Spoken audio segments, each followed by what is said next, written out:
Et on se retrouve pour la rubrique C'est mon histoire. Aujourd'hui, j'ai le plaisir de recevoir le prophète Francis Ngawala. Est-ce que je l'ai bien dit, prophète Francis? Très bien dit. J'ai réussi. Vous êtes le pasteur fondateur de l'église Parole de foi au Congo, à Kinshasa. Et aujourd'hui, vous venez nous raconter cette histoire extraordinaire que vous avez vécue, un accident de voiture tragique qui vous a ôté la vie et vous avez la grâce non seulement de rencontrer le Seigneur, mais surtout de revenir sur cette terre pour continuer votre mission. Tout commence avec une prophétie que vous avez reçue et pendant 6 mois, on vous a dit que le 2 avril, vous alliez voyager. Exact. Donc, à l'époque, j'étais président d'un chapitre des jeunes du Full Gospel. Et pendant 6 mois, on me disait, tu vas voyager le 2 avril. J'étais convaincu que j'allais voyager. Et le 2 avril, on devait aller assister à une conférence avec les amis, dont d'ailleurs le pasteur Thierry Chinkola, qui est connu ici. Et avant de partir, l'Esprit de Dieu me dit, tu laisses ton agenda. J'avais un agenda dans lequel j'écrivais tout. Tout. L'Esprit de Dieu me dit, tu laisses ton agenda, tu t'habilles bien. Je dis, mais enfin, pourquoi je vais laisser? Il m'a dit, tu obéis. Je suis parti. Et à mon retour, j'ai traversé la vitre arrière du véhicule avec mon crâne, en fait. C'est que la partie de la tête, la partie gauche du crâne et tout ça, la tête, s'est retrouvée à l'extérieur du véhicule. Les secours sont arrivés et on m'a laissé par terre. On a privilégié les autres passagers, étant convaincu que j'étais mort. Et de loin, j'ai entendu des gens qui disaient « Ah tiens, c'était en lingala, bien sûr. Ah mais ce garçon, comment un garçon aussi robuste peut mourir comme ça, quel gâchis ?» Et petit à petit, je suis revenu à moi-même, je me suis levé d'un bond et j'ai crié « Je suis pas mort, mais j'essayais d'ouvrir les yeux. Je ne voyais rien, j'avais du sang dans les yeux, j'étais coupé là, j'étais coupé là sur la joue, l'œil qui pendait presque, et puis toute cette partie du crâne était complètement déchiquetée. Alors, quand cela s'est passé, on m'a acheminé au premier hôpital, c'était le centre hospitalier de l'église La Borne, qui n'était pas très loin. Arrivé là-bas, le médecin traitant dira « Non, c'est pas possible, c'est pas un cas pour nous, il faut un hôpital plus grand. » C'est ça, vous étiez trop mal en point à ce moment-là. Oui, et j'étais le seul à être dans cet état. Alors, on m'achemine à l'hôpital, le grand centre, l'un des plus grands centres hospitaliers, pas seulement de Kinshasa, mais du pays, donc Ngalema. D'accord. Quand Quand on arrive là-bas, tout de suite, on m'amène dans une salle, il fallait les soins, savoir un peu le sang gicler d'où, parce que je m'évanouissais tout le temps. Alors, arrivé là, j'entends un moment les médecins qui disent « On croit que c'est fini, il est mort. Wow. » Et là, je me retrouve en dehors de mon corps. Je regarde, je vois moi et moi. L'autre qui est étendu sur le lit, il est blessé, il est imparfait, il est déshabillé. Et quand je me regarde, j'étais parfait. J'étais parfait. Et puis, j'ai commencé à dire, mais je ne suis pas mort. Mais je ne suis pas mort. Et là, il y a une infirmière qui entre et qui dit, couvrez le corps. Et on a recouvert le corps. Et ils attendaient maintenant des hommes assez robustes pour transporter le cadavre pour la morgue. Et en ce moment-là, je me vois dans le ventre de ma mère. Ensuite, je me vois né, en train de ramper, je marche. Oh, merci Seigneur. Toute la partie de mes péchés était effacée. Je me suis retrouvé dans l'église en train de prier, de danser. Après, je me retrouve en train de prêcher. Je revois l'accident. Et paf, là, je vois le ciel s'ouvrir. Et je suis attiré. Je me retrouve dans un monde où tout était blanc. Mais il y avait comme une silhouette d'homme. Mais on ne pouvait pas découvrir son visage. Quand j'en parle, j'ai encore la chair de poule. On ne pouvait pas découvrir son visage. Mais j'entendais juste une voix. Et cette personne qui était là, qui était blanche, de la couleur blanche, dans une atmosphère complètement blanche et très lumineux, me dit « Viens ». Et je comprends que c'est une voix d'autorité. Je m'approche. Et puis je lui dis « Mais qu'est-ce que je fais ici ? Les promesses que tu m'as faites, je n'en ai pas encore vu l'accomplissement. Je sais que tu n'es pas un menteur. » Il a souri. J'ai entendu quelqu'un qui a souri. Et puis qui me dit « Je ne t'ai pas appelé. On t'a expédié. J'ai accepté. Je voulais te parler. » Ce que j'aime avec toi, Francis, c'est que jusque dans ton esprit, tu es têtu. Tu ne te laisses pas faire. Et puis, il m'a dit des choses qui sont vraiment personnelles. Sur mon appel, sur sa grâce. Et après, il m'a dit, rentre. En ce moment-là, mon père était arrivé à l'hôpital.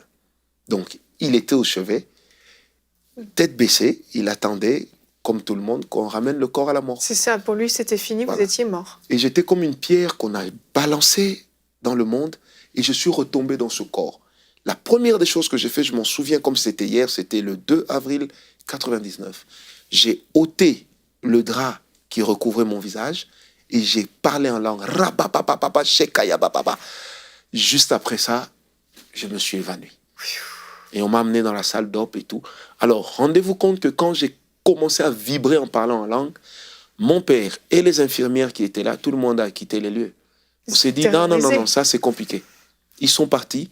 On m'a amené dans la salle d'op et puis je suis passé sur la table. Je me suis réveillé le lendemain matin. Le médecin me dira, monsieur, vous êtes là pour un minimum de 6 mois. Pendant qu'il parlait, je n'avais pas réalisé qu'en fait, j'avais perdu la moitié de mes dents. Ah oui, j'avais perdu la moitié de mes dents. Et depuis, bon, j'avais pas parlé. Et lorsque il me le dira, moi, je regarde calmement le médecin, en présence de mes parents, je dirai au médecin, tu mens. Et là, je réalise que mon timbre vocal n'est plus pareil. Je dis, tu mens. Je sors dans 10 jours. Parce que dans 25 jours, je dois prêcher dans un grand dîner du full gospel. Oui. Et le thème, c'était « Dieu répondra par le feu ». J'oublierai jamais. Le médecin a regardé mon père, il lui a fait signe, ils sont allés dehors, et mon père m'apprendra plus tard que le médecin lui a dit « Je crois que le choc que votre fils a reçu, il doit avoir le crâne fissuré. Donc c'est normal qu'il délire un peu. » Oui, pour lui, c'était du délire, ce que vous venez de dire. Je suis resté là pendant 7 jours. Mais si cet accident était à refaire, j'accepterais. Pendant 7 jours, le Seigneur m'enseignait comment il a créé le monde, la valeur de l'onction, la valeur de la consécration.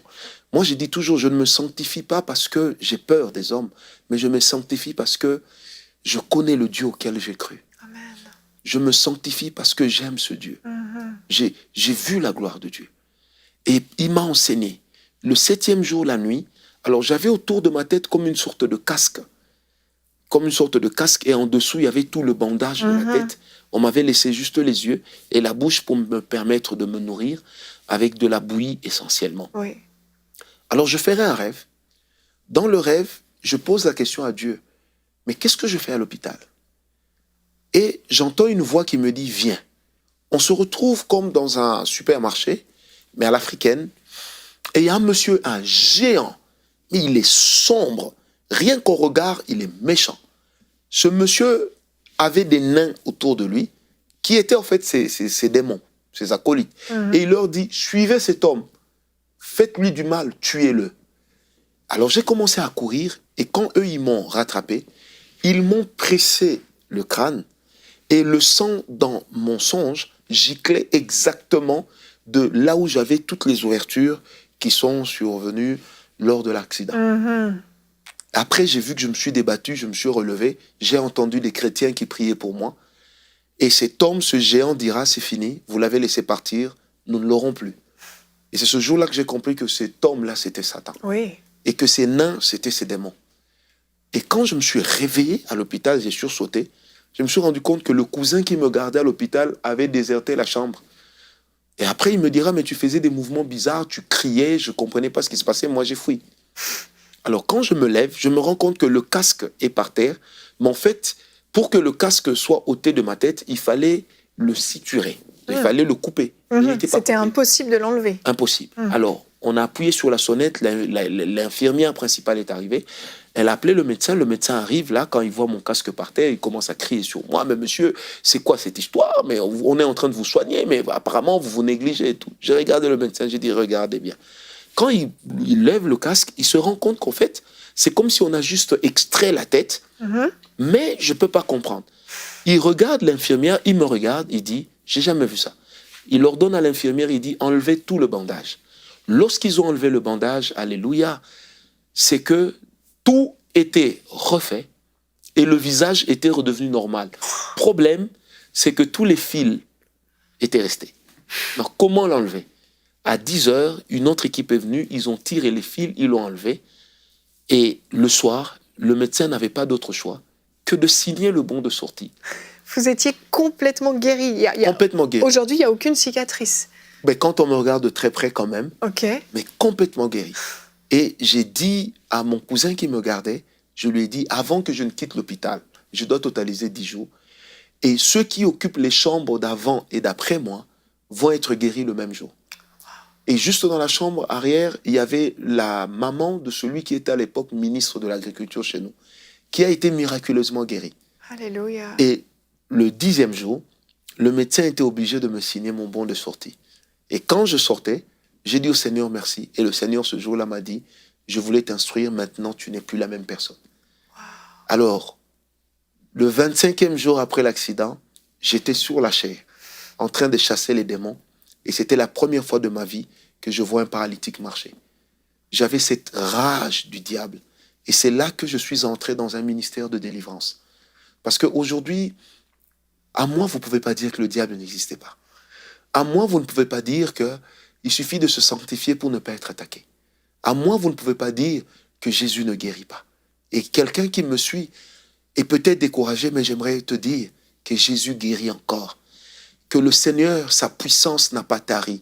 Nous ne servons pas l'esprit jumeau de celui de la création.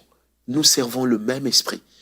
Tu as peut-être un verdict qui est tombé te disant ton cancer est une condamnation à vie, ton sida est une condamnation à vie, ton malaise est une condamnation à vie, ton Parkinson, ton problème d'Alzheimer, je ne sais.